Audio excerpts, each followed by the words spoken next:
Hi, my friends. Thanks for joining us.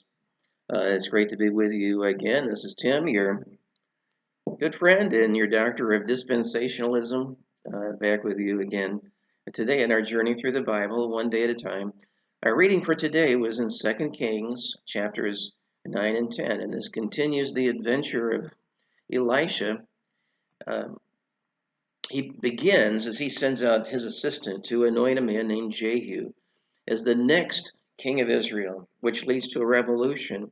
Very quickly, people are behind this man. They sense he's a leader and he can bring about this revolution. The prophet that anoints him gives him the assignment of eliminating every male member of Ahab's family, which means um, beginning with King Joram in Israel. He was the king at that time. And so he moves in on King Joram and the king of Judah.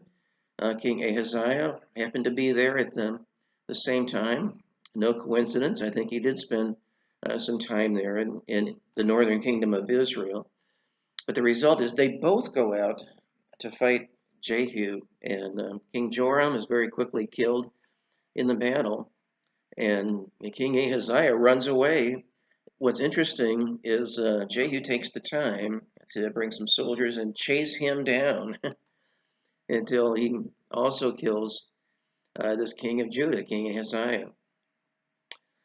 I'm convinced, I don't have time to go into detail on why I've come to this conclusion, but I'm convinced that King Ahaziah was actually a part of Ahab's family, not David.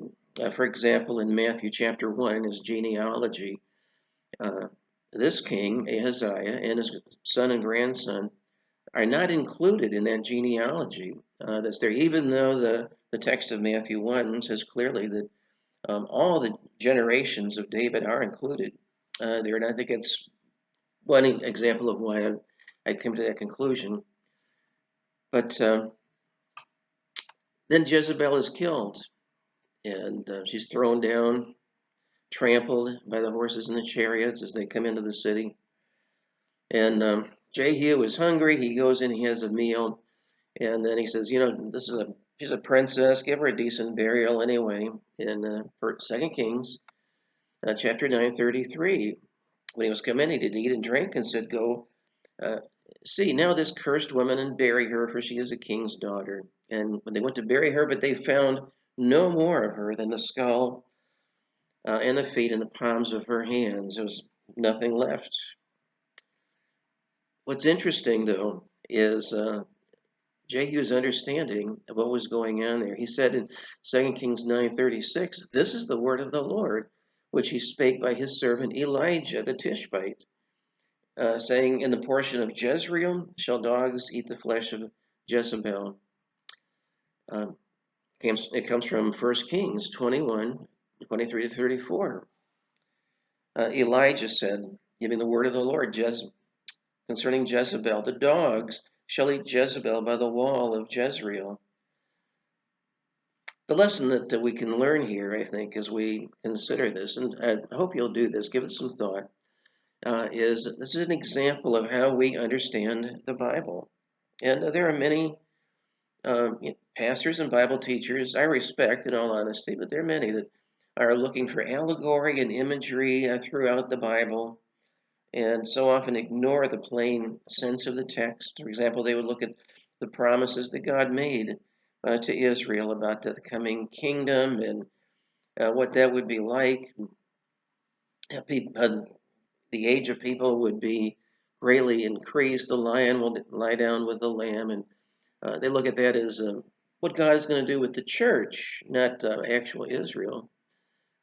And I've heard some say that, okay, the promise is made in Revelation chapter 20 that Jesus is going to literally return to this earth. He's going to reign for 1,000 years from Jerusalem, and then comes the judgment after that. Well, some may have interpreted the prophecy concerning Jezebel in that way. When Elijah said dogs are going to eat Jezebel, it'd be easy to say, now this is as a metaphor for how she's going to be disgraced and meet her end. That way, dogs are not literally going to eat Jezebel. And yet, that was literally true. That's actually what happened. And this man Jehu understood clearly that this is what that prophecy was all about. The dogs are actually going to eat Jezebel. And that's the way we take Scripture, unless it's clear in the text that we should take it some other way. Uh, we go with the plain sense of what the text says. We refer to this as the literal, grammatical, historical interpretation of the Bible. Now, there are times when it's clear that the text is not literal, but an illustration is given. For example, there is another Jezebel mentioned in Revelation chapter 2 and verse 20. Obviously, it's not the same Jezebel, and it's unlikely that anyone would name their daughter Jezebel. But there was a real lady in the church who was like Jezebel. That's the way Jesus refers to her, because she was leading people into immorality and idolatry, just like the original Jezebel. And so that's why he's given this lady that name who was in this church. We can take it that way. So unless it's very clear, like in Revelation 2:20, we go with a plain sense of what the text actually says. Well, give that some thought.